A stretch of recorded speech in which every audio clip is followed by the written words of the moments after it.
Hello, John Bloodworth, Gentleman Crafter here again with card layout number 22. And that's this design here.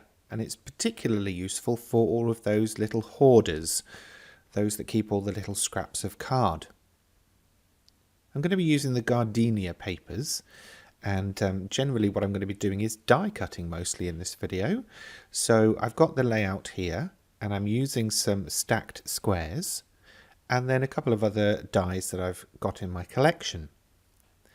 If you'd like the layout, then please do head over to my blog, gentlemancrafter.com, and you'll be able to download and print the layout with all of the measurements on it. In the original layout, I hadn't got a background layer. I was just going straight onto the card, but once I saw this paper, I decided that I wanted to use it. And for those that were just shouting at me, I did get it the wrong way around, so I had to peel it off. And that was one of the benefits of using that wet glue. Okay, so I haven't actually got many scraps available for this because I've used a fair bit within other cards. So I've just been cutting myself some slim strips to go on my mini die cutting machine. And I'm just running those through bit by bit to build up all of my different layers. And the sentiment was going to be from the same cardstock as the background layer. I had originally planned to use this floral die within the design, but actually once I'd kind of die cut it out and had a quick look, I didn't end up using it. So don't hold your hopes out for that one, but hopefully it will appear in a future video.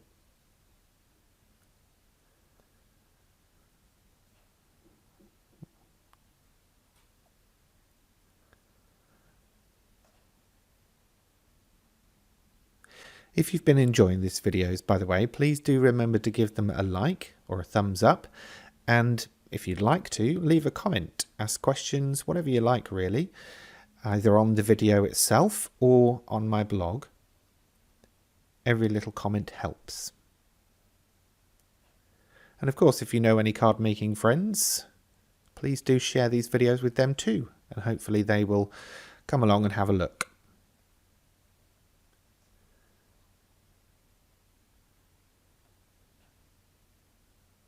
I thought this was a great project to use those small stacked squares because when you get those stacked squares, you use the bigger ones a lot for matting and layering, but you're never really sure what to do with the little ones in the middle. So I thought this was a great idea to give an idea on, oh, hang on, try and not use the word idea too many times there, John. I just thought it was a good idea to share with you so that you could maybe have a little bit of inspiration for what to do with yours. Now the original gingham that I cut earlier in this video didn't quite line up and it looked a bit wonky, so I used a bit of masking tape to stick the die in place as it went through the machine. Okay, there's all my bits, so now time to start putting it together.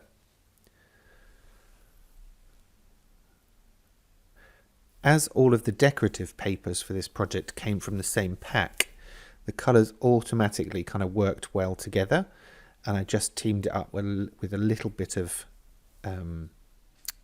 plain coloured cardstock, and that just helps keep it working together.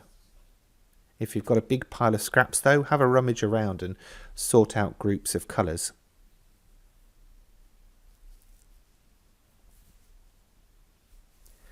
Raising the squares up also give it a bit of dimension and interest. But you could of course just stick them flat to the card. Either way works. The flat version might be a bit better for postage as it might save you some money.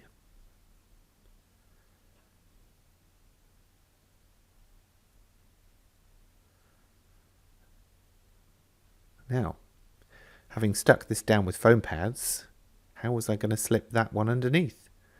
Thankfully I hadn't pushed too hard on the foam pads so they hadn't stuck completely to the paper, so I was able to lift them up and insert the square behind.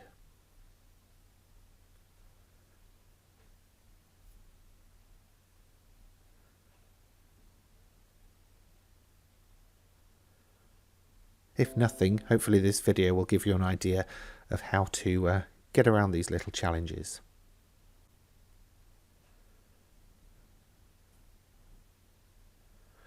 While I'm doing this, I will ask you, is there anything you'd like to see in future videos?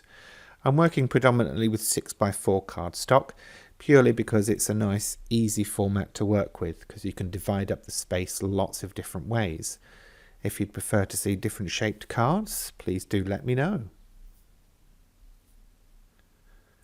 Are there any particular embellishments you struggle to think about ideas for? Again, just leave a comment in the section below the video and I'll do my best to work them in the future. I'm planning to keep up at least 3 a week, so hopefully I will get around to something at some point. This I hadn't planned, but I did feel that the white was a bit stark, so I just gave the edge a little bit of a dusting with a green pigment ink.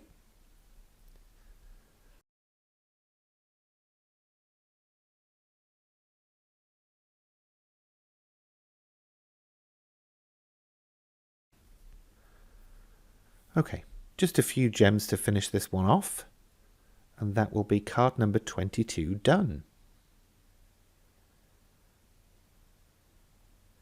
If you've been using these layouts to make your own cards, I'd love to see what you've made.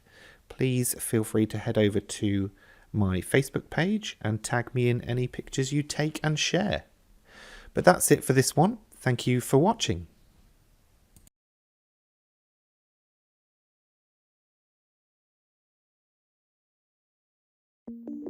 That's it for this time. If you've enjoyed this video, please remember to give it a thumbs up. And if you have any questions, feel free to leave them in the comment section below. And for more from me in the future, please remember to subscribe to this channel. Thanks for watching.